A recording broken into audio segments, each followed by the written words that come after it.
আল্লাহর নবী জনাবে মুহাম্মদুর রাসূলুল্লাহ সাল্লাল্লাহু আলাইহি ওয়াসাল্লাম বলেছেন, নকরান নবী সাল্লাল্লাহু আলাইহি ওয়াসাল্লাম, লা ইয়াকউদু কওমুন ইয়াযকুরুনাল্লাহা ইল্লা হাফাতহুমুল মালায়েকা ওয়া গাশিয়াতহুমুর রাহমাহ ওয়া নাযালাত আলাইহিমুস সাকিনাহ ওয়া যাকারাহুমুল্লাহু ফী মান ইনদা। বিশ্ব নবী বলেছে, যেখানে কোরআন এবং হাদিসের আলোচনা করা হয় ওটা সাধারণ কোনো জায়গা না, ওটা জান্নাতের বাগান হয়ে যায়। এই জান্নাতের বাগানে আপনারা আসেন, শয়তান কিন্তু চায় না, চায়? শয়তান কিন্তু চায় না। শয়তান আমাদের সবচেয়ে বড় দুশমন।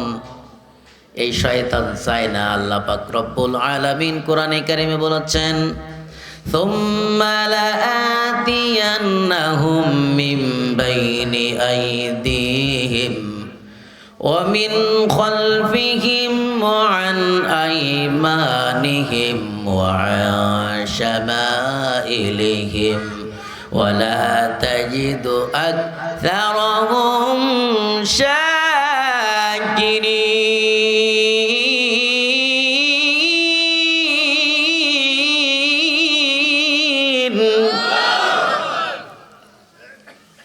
আল্লাহ পাক রব্বুল আলামিন বলেন, যখন বান্দা ডরপাড়া মাহফিলে যাওয়ার জন্য প্রস্তুতি গ্রহণ করো, ওই জান্নাতের বাগানে যাওয়ার জন্য যারা প্রস্তুতি গ্রহণ করো, শয়তান তোমাদের ডান দিক থেকে, সুম্মা লাআতিয়ান্নাহুম, অতঃপর শয়তান তোমাদের ডান দিক থেকে, মিন বাইনি আইদিহিম ওয়া মিন খালফিহিম ওয়া আন আইমানিহিম, তোমাদের সামনের দিক থেকে, তোমাদের বাম দিক থেকে, তোমাদের চতুর্দিক দিয়া শয়তান তোমাদেরকে ধোঁকা দেয়, ঠিক কি না?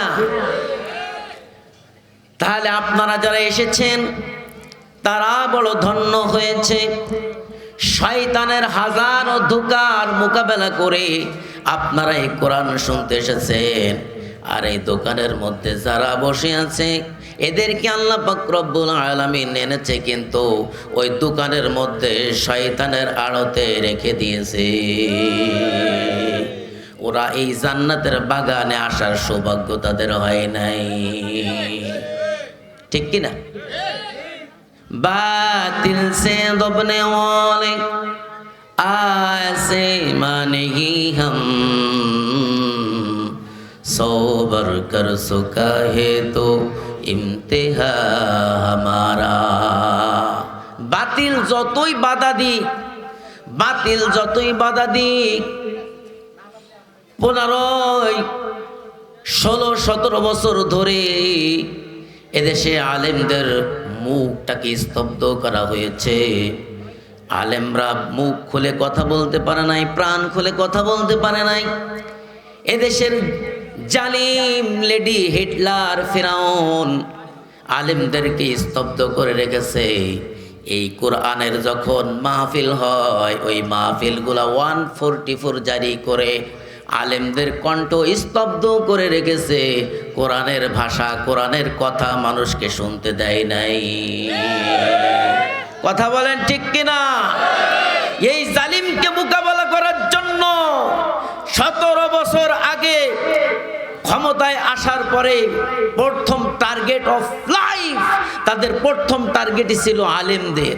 যারা আমাদের বিরুদ্ধে কথা বলে, আমাদের বাপদাদের বিরুদ্ধে কথা বলে, কোরআনের তাফসির আমাদের দলের বিরুদ্ধে চলে যাচ্ছে, সেই সব আলেমদেরকে বিগত 16টা বছর কিভাবে নির্যাতন করেছে, মেরেছে। সবচেয়ে আমাদের কোরআনের পাখি নামটা কি? আজকে আর মুখ খুলে থাকবেন না, শরীরের সমস্ত শক্তি একত্রিত করে কোরআনের পাখির নাম আপনারা বলতে হবে। বলেন নাম কি? বিশ্ববরণ্য আলেম, জগৎ নন্দিত মুফাসসির, বাংলার জমিনে আর কখনো কোনোদিন আসবে কিনা এটা সন্দেহ আছে না নাই? আল্লাহর কোরআনের পাখি বিশ্ববরণ্য। একটা দেশ না, শুধু বাংলাদেশ না, গোটা পৃথিবীতে যত জায়গায় মুসলমান রাষ্ট্র আছে, মুসলমান দেশ আছে, প্রত্যেকটাই জায়গা আমাদের কোরআনের পাখি ওয়াজ করেছে কি করে নাই? করছে কিনা? সেই কোরআনের পাখি নিজের জন্য জীবনে কোনোদিন বলে নাই। যখন এই কথা বলার জন্য প্যারেড ময়দান শুদ্ধ বড় বড় মাহফিল প্রোগ্রাম করত, সেইখানে 44 জারি করত, শয়তানে ধোঁকা দিত। সুম্মা লাআতিয়ান্নাহুম মিন বাইনি আইদিহিম ওয়া মিন খালফিহিম ওয়া আন আইমানিহিম ওয়া আন শামাইলিহিম ওয়া লা তাজিদু আকসারাহুম শাকিরিন।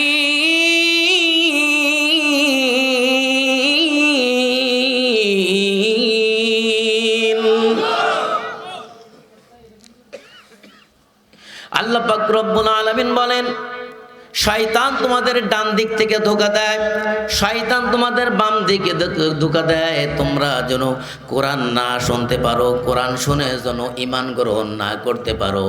আর ঈমানদার কখনো যে ঈমান আনে, ঈমান আনার পর থেকে ওই ঈমানদারের শরীরের শক্তি আল্লাহ তাআলা বাড়িয়ে দেয়।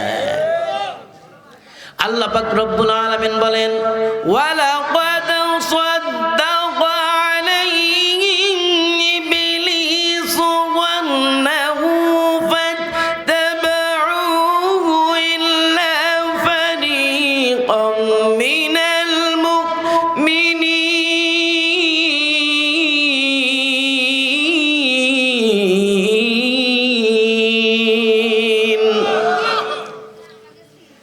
শয়তান তাদেরকে ধোঁকা দিয়ে বোকা বানাই রাখতে পারবে। যারা শয়তানের এলা পালা, যাদের মামু বাড়ি দিল্লি, দিল্লির রয়ের প্রিসক্রিপশনে বাংলাদেশ টাকা ইসলামী, বাংলাদেশটাকেই বাংলাদেশের মধ্যে 98% মুসলমানের দেশে, যারা অরাজকতা সৃষ্টি করতে চায়, কোরআনের পাখিদেরকে ধরে ধরে হত্যা করেছে। শুধু ওই সব জালিমদেরকে, ইল্লা ফারীকাম মিনাল মুমিনিন, ওই সব জালিমদেরকে শয়তান ধোঁকা দিতে পারে।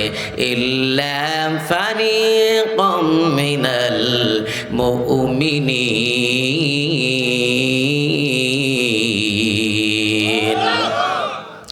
মুমিন যারা, ফারীকাম মিনাল মুমিনিন, মুমিন যারা, এই সব মুমিনদেরকে ধোঁকা দিয়ে বোকা বানায় রাখতে পারে না।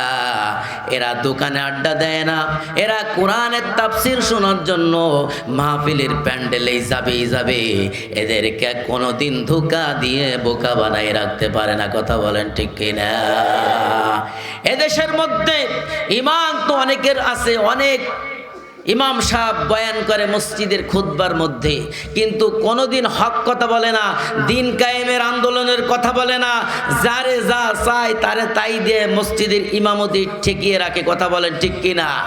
ওই সব আলেমদের থেকে একজন ছাত্র শিবিরের একটা ছেলে 1000 গুণে সবচাইতে উত্তম। কথা বলেন ঠিক কিনা?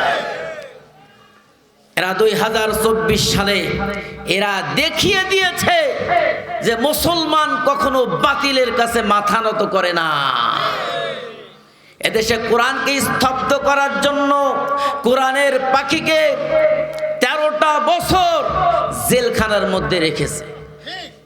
কোরআনের পাখি অনেক আগের একটা বয়ানের মধ্যে বলেছেন, আমাকে যদি জেলের মধ্যে একটাই রাখিয়ে হয়, আমাকে যদি ধরে করে আমাকে হত্যা করা হয়, তাহলে আমার রক্ত 1 বছরের মধ্যেই সব জালিমদেরকে জ্বালিয়ে পুড়িয়ে ধ্বংস করে দিবে।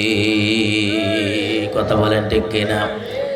আল্লামা দেলোয়ার হোসেন সাঈদী সাহেবকে 14ই আগস্ট তাকে পরিকল্পিতভাবে ভারতের মামুর বাড়ির ওই দাদাদের প্রিসক্রিপশনে আল্লামা কোরআনের পাখিকে, এই জালিম হিটলার, লেডি ফিরাউন কোরআনের পাখিকে পরিকল্পিতভাবে হত্যা করেছে। পরিকল্পিতভাবে হত্যা করেছে। 14ই আগস্ট হত্যা করেছে। 1 বছর যায় নাই, কোরআনের পাখির রক্ত জালিমদেরকে জ্বালিয়ে পড়িয়ে 5 আগস্ট এই স্বৈরা শাসককে বাংলার জমিন থেকে বিদায় করে মামু বাড়ি দিল্লি পাঠিয়েছে। কথা কোন ঠিক কিনা? কোরআনের পাখি দেখিয়ে দিয়েছে যে এই দেশে বাতিলের সামনে মাথা নত করতে পারে না। তাকে যখন জেলের মধ্যে আটকায় রাখা হয়েছে, অনেক তাকে অফার দেওয়া হয়েছে, আসেন আপনি আমাদের বিরুদ্ধে বলবেন না, আপনি আমাদের বিরুদ্ধে বলবেন না, আপনি by the people, of the people, for the people, আমরা যেটা আদর্শ মনে করি এর বিরুদ্ধে বলবেন না। আপনি আমরা বড় বড় বোতল খাই এগুলার বিরুদ্ধে বলবেন না। আমরা চুরি করি, চুরি করে বেগম পাড়ায় লক্ষ লক্ষ টাকা পাচার করে, হাজার হাজার কোটি টাকা পাচার করি। কোরআনের আইন যদি এ দেশের মধ্যে চালু হয়ে যায় তাহলে আমাদের হাতগুলো কেটে যাবে, এই বিরুদ্ধে বলবেন না। এর বিনিময়ে আপনাকে বড় মন্ত্রিত্ব পদ দেব। আল্লামা সাঈদী সাহেব বলেছিলেন, আমার পায়ের কাছে যদি গোটা পৃথিবী দেয়া হয় তাহলে আমি কোরআনের কথাগুলো আমি উচ্চ স্বরে বলবই বলবো। এই কারণে মাথা নত করে নাই বলে তাকে হত্যা করেছে। কথা বলেন ঠিক কিনা? কোরআনের পাখি দেখিয়ে দিয়েছে যে বাতিলের কাছে মাথা নত না, বাতিলের কাছে আল্লাহর দিনের জন্য, ইসলামের জন্য, কোরআনের আইনকে জমিনের মধ্যে প্রতিষ্ঠা করার জন্য জীবন দিতে, হাসতে হাসতে জীবন দেয়। সে কিভাবে জীবন দেয় দেখিয়ে দিয়েছে। আজও আমরা এই কোরআনের জন্য, ইসলামের জন্য এই দেশের মধ্যে ডক্টরের কামালের সংবিধান চলতে পারে না, মাউসেদিনের সংবিধান দিয়ে আমাদের এই দেশ চলতে পারে না, কার্ল মার্কসের সংবিধান দিয়ে আমাদের এই দেশ চলতে পারে না। একমাত্র আল্লাহর কোরআনের রাজ কায়েমের জন্য আরেকবার 2024 সালের মধ্যে, 2024 সালে যেমন ছাত্র শিবিরের পোলাপানেরা, দিন প্রিয় ছেলেরা জীবন দিয়েছে, রক্ত দিয়েছে, ওদের মতো আরেকবার কারা কারা আল্লাহর জমিন, আল্লাহর দিন প্রতিষ্ঠার জন্য জীবন দিবেন কারা কারা? একটু হাত উঁচু করে আল্লাহকে দেখায় দেয়।